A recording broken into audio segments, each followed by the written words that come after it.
अजीतपुरा का श्राप, हल्की हवा की सरसराहट, दूर से सियार की हल्की आवाज। राजस्थान का एक छोटा सा गांव अजीतपुरा।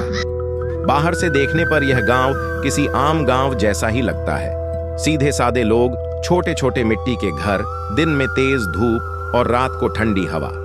लेकिन इस गांव के अंदर एक ऐसा राज छिपा है जिसे सुनकर अच्छे अच्छों की रूह कांप जाए, क्योंकि हर अमावस्या की रात इस गांव में कुछ बहुत भयानक होता है। एक ऐसा श्राप जिसने पिछले कई सालों में कई जिंदगियां लील ली हैं। हर अमावस्या गांव में एक रहस्यमयी साया निकलता है। वह लोगों को उनके नाम से बुलाता है, लेकिन अगर किसी ने जवाब दिया तो या तो वो पागल हो जाता है, या फिर लापता हो जाता है, या उसकी लाश किसी नारियल के पेड़ के पास मिलती है।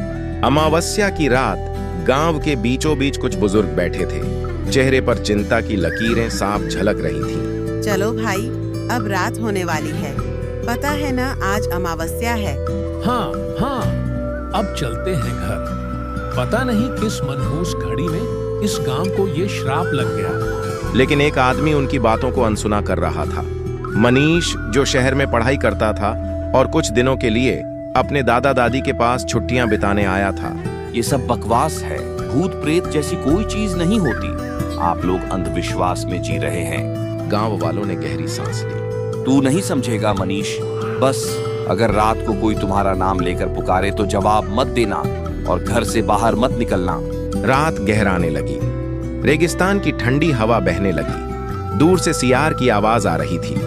गांव के घरों में धीमी धीमी लालटेन जल रही थी।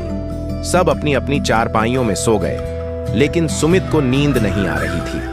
उसकी जेब में पड़ी सिगरेट उसे ललचा रही थी। घर में तो नहीं पी सकता, बाहर चलकर पीता हूँ। वह दबे पांव बाहर निकला। ठंडी हवा उसके चेहरे से टकराई। पूरा गांव सुनसान पड़ा था।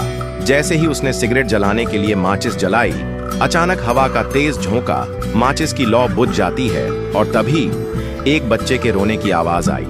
सुमित ने चौंक कर देखा। कुछ दूर पर गांव के कुएं के पास एक 8-10 साल का बच्चा बैठा हुआ जोर जोर से रो रहा था। अरे कौन हो तुम? यहाँ क्या कर रहे हो? बच्चा रोता रहा। मुक्ति, मुक्ति, मुक्ति चाहिए। सुमित को गांव वालों की बातें याद आईं, लेकिन उसका जिज्ञासु मन उस बच्चे के पास खिंचता चला गया। जैसे ही वह थोड़ा और आगे बढ़ा, बच्चा अचानक उसकी ओर मुड़ा और सुमित की सांसें थम गईं। ये कोई बच्चा नहीं है। उसका चेहरा भयानक रूप से बड़ा था। उसकी आंखें पूरी काली थीं। उसके हाथ पैर असामान्य रूप से लंबे थे और उसके सिर पर घने उलझे बाल थे। अचानक जोरदार ध्वनि, भूतिया चिल्लाहट। वो बच्चा चीख उठा। सुमित की आंखों के आगे अंधेरा छा गया और वो जमीन पर गिरकर बेहोश हो गया। जब उसकी आंखें खुलीं, तो वह अपने दादा दादी के घर में था। क्या हुआ तुझे? दादी ने घबराकर पूछा। सुमित ने कुछ नहीं बताया। वह खुद समझ नहीं पा रहा था कि वह जो कुछ भी देख रहा था वह असल था या सपना। लेकिन अगले ही दिन से उसकी हालत बिगड़ने लगी। वह कमजोर होता जा रहा था। उसका शरीर अकड़ रहा था। उसके हाथ छोटे और झुके हुए लगने लगे। डॉक्टर ने देखा, पर सब कुछ नॉर्मल निकला। समझ में नहीं आ रहा इसकी हालत क्यों बिगड़ रही है। धीरे धीरे उसकी तबीयत और खराब होती गई। गांव के सरपंच ने सुमित के दादा से कहा, शायद अब इसे डॉक्टर नहीं, किसी और की जरूरत है। किसकी?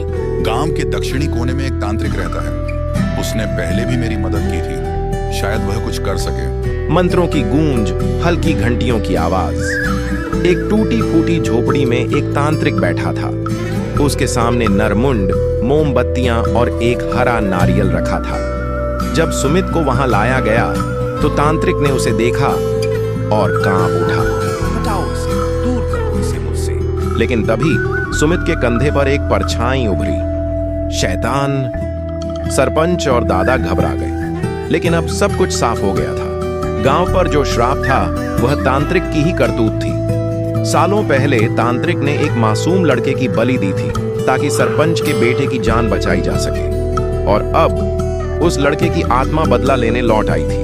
अचानक बदला, बदला, मनीष के शरीर से निकलकर वह आत्मा तांत्रिक पर झपटी और पल भर में उसे चीर डाला।